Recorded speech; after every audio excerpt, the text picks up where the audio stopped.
জুলাই সনদ আদায় করতে এনসিপির নেতারা আগামীকাল থেকে রাজপথে দাঁড়াবে। তারা এই সনদ না নিয়ে ঘরে ফিরবে না।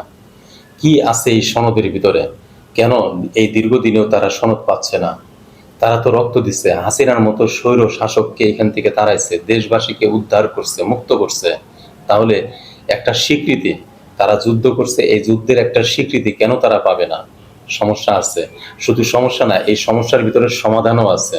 এইখানে ভূত তাড়াবার মন্ত্র আছে এই সনদের ভিতরে। যদি এই সনদ পায় তাহলে এই ভবিষ্যতে আর কেউ এখানে হাসিনা হয়ে উঠতে পারবে না। আর কেউ ঘুষ, দুর্নীতি, লুটপাট, চাঁদাবাজি, মাস্তানি, টেন্ডারবাজি করে এখান থেকে গরিবের অর্থ লুট করে বিদেশে পাচার করে নিয়ে যাবে, এটা আর হবে না।